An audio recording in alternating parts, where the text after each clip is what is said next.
जी कोठारी स्वागत करें। यूडीए के हमारे कमिश्नर आईएएस राहुल जी जैन साहब यहाँ पधारने पर स्वागत करें, अभिनंदन करें।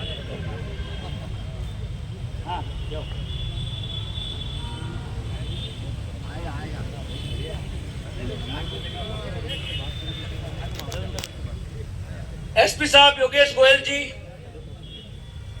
आदरणीय योगेश गोयल जी, जिला पुलिस अधीक्षक,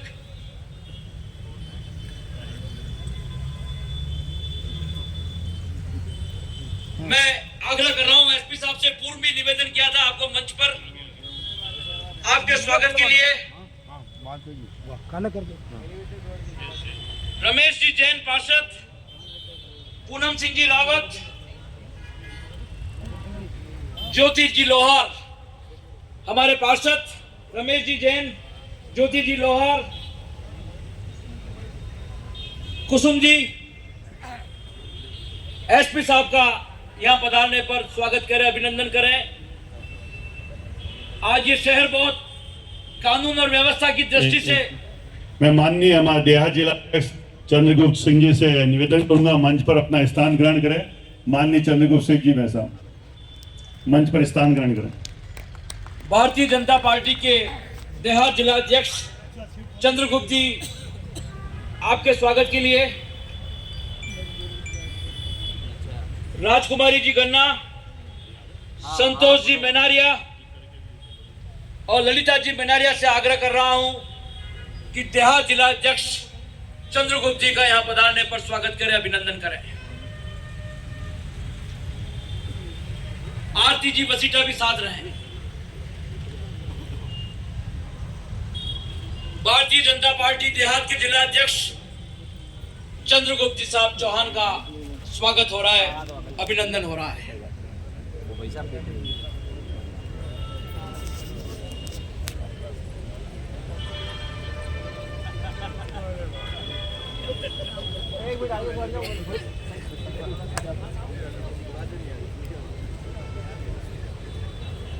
तीन पार्षद हमारे बहुत शेष रह गए हैं सम्मान में। भंवर जी सालवी, कमलेश जी मेहता और पूनम जी मोर। पूनम जी मोर, कमलेश जी मेहता और भंवर जी सालवी, वे माननीय महामहिम का स्वागत कर ले। जो पार्षद शेष है वो विशेष है। अली असगर जी,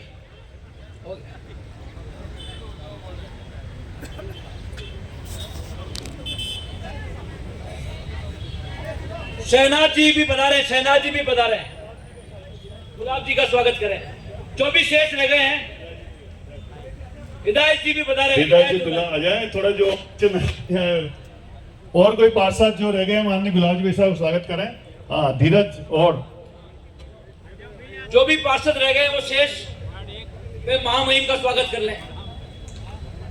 मुकेश जी गमेती,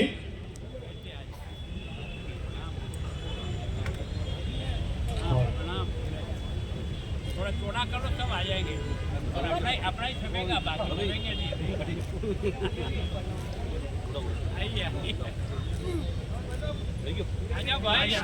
हीरा देवी जी हमारे पार्षद हैं, वो पधारे हैं गुलाब जी साहब स्वागत के लिए। तारा जी सुथार,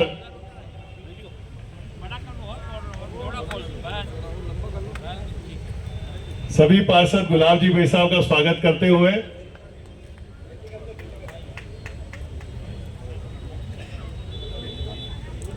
हमारे बीच में Trans Asia Lighting Limited company, जो टीजी जॉइंट वेंचर है, उसके वाइस प्रेसिडेंट श्री राम कुलकर्णी जी हमारे बीच उपस्थित हैं। मैं निर्माण समिति के अध्यक्ष आशीष कोठारी जी से आग्रह करूं कि कंपनी के प्रतिनिधि श्री राम कुलकर्णी जी और Ramaiya Mittal Bhatia ji, civil business head Trans Asia Lighting Limited company का, दोनों ही कंपनी के प्रतिनिधियों का यहां पधारने पर स्वागत करें, अभिनंदन करें। Trans Asia Lighting Limited company, TG joint venture, महामहिम उनका स्वागत कर रहे हैं। कंपनी के दोनों ही प्रतिनिधि रामैया मित्तल भाटिया और श्री राम कुलकर्णी इस कंपनी का वाइस प्रेसिडेंट हैं, जो हमारी एलिवेटेड रोड को बनाकर 2 साल में हमें सौंपेंगे। उस कंपनी के प्रतिनिधि के रूप में ये दोनों ही महानुभाव उपस्थित हैं। उनका महामहिम के द्वारा स्वागत और अभिनंदन किया गया। अतिथि सम्मान की हमारी ये लंबी सूची संपन्न हुई। अब मैं शहर के प्रथम नागरिक माननीय महापौर जीएस टाक साहब से आग्रह कर रहा हूं कि आप पधारें और अपना स्वागत उद्बोधन दें इन्हीं 2 पंक्तियों के साथ कि बहुत मुश्किल है उस शख्स को गिराना जिसे चलना ही ठोकरों ने सिखाया है। ऐसे हमारे सम्माननीय महापौर गोविंद सिंह जी टाक स्वागत उद्बोधन प्रस्तुत कर रहे हैं। आदरणीय गुलाब जी भाई साहब, क्योंकि हमको महामहिम शब्द निकलता नहीं मुंह से, ये एक बड़ी समस्या हो गई हमारी। तो महामहिम तो है ही। मंच पर विराजमान सभी सम्मानित सदस्यों, मेहमानों, सामने विराजमान उदयपुरी बंधुओं, बहनों और भाइयों, आज एक अति उत्तम कार्य है। आज के दिन जनकपुरी से भी राम के लिए तिलक जो है वो अयोध्या में आज आएगा या अभी आने वाला है। ये आप लोगों को ध्यान में है तो ठीक है, अदरवाइज ये है तो ये दिन बहुत शुभ है। ये जो एलिवेटेड रोड का जो कार्य है, इसका अगर श्रेय जाता है सिर्फ एंड सिर्फ तो हमारे आदरणीय गुलाब जी भाई साहब, महामहिम, इनकी उदयपुर की जनता बहुत बहुत आभारी है। जबकि इसके ऊपर अड़चनें तो बहुत आई। वैसे भी चूँकि ये महाराणा प्रताप की भूमि है तो पग पग पर के कुछ अड़चनें आती है और अल्टीमेटली सभी चीज़ें प्रॉब्लम हो जाती, दूर हो जाती है। यही इसका कारण था कि इस एलिवेटेड रोड के लिए भी अपने रजनीकांत जी के टाइम से ही कुछ चला था।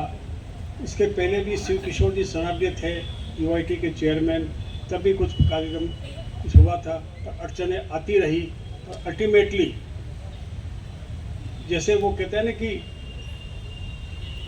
मुमकिन है, मोदी जी है तो मुमकिन है, इसी तरह हम तो कहते हैं कि उदयपुर के अंदर गुलाब जी हैं तो सब मुमकिन है, हमारा सब कार्य हो जाएगा। कुछ लोग कहते हैं साहब कि फाइनेंस का क्या होगा। अब मेरे सामने गुलाब जी भाई साहब ने गडकरी से बात करी थी एलिवेटेड रोड के लिए, तो उन्होंने कहा था डीपीआर लाओ, मैं पेमेंट व्यवस्था कर दूंगा। जब अभी गुलाब जी भाई साहब को मैंने परसों टेलीफोन से कहा कि भाई साहब जो गडकरी साहब की बात हुई थी और वो पैसा अपन के लिए आप बातचीत कर लें, तो उन्होंने कहा था कि ये तो बहुत छोटा अमाउंट है, गडकरी से ये अमाउंट क्या लूँगा। काया से जो अपना कविता वाला जो रूट है जिसमें 500-600 करोड़ रुपया खर्च होने वाला है, हम उसके लिए लाएंगे। ये अमाउंट तो यूआईटी, नगर निगम और राज्य सरकार पूरे कर लेगी, तो हम बिल्कुल आश्वस्त हो गए। क्योंकि गुलाब जी है तो मुमकिन है, तो ये सब हमारी व्यवस्था हो जाएगी। आज हमारी जेडीए के जो कमिश्नर थे जैन साहब, उनसे बातचीत भी हुई थी। उन्होंने कहा था कि मैं 10 दिन के अंदर आपको एक प्रथम किस्त के अंदर 10 करोड़ रुपया तो मैं आपको भिजवाई दूंगा अभी इसके एलिवेटेड रोड के लिए। 20 करोड़ रुपया हमने ऑलरेडी अपने बजट प्लान में रखा हुआ है, इसलिए मनी की तो कोई दिक्कत ही नहीं है। और राज्य सरकार का जो सीएम का बजट अनाउंसमेंट था उसके अंदर भी हमको अमाउंट मिल जाएगा, इसलिए अब इसकी कोई चिंता हमको नहीं है। जहाँ तक सवाल है कि ये जो दिक्कतें आने का है, ये तो महाराणा प्रताप के टाइम के अंदर भी इतनी दिक्कतें आई, परंतु अंतोगत्वा महाराणा प्रताप की विजय हुई। इसके लिए हम गुलाब जी के बहुत बहुत आभारी हैं। और आगे भी हमको कोई समस्या आएगी तो हम गुलाब जी वैसा हमारे है ही, तो हर चीज़ हमारे लिए मुमकिन है। अभी जो कुछ कार्य हुए, मैं थोड़ा सा उसका विवरण देना चाहता हूँ। उदाहरण के तौर के ऊपर आयुक्त विकास, डेवलपमेंट और जीप लाइन का कार्यक्रम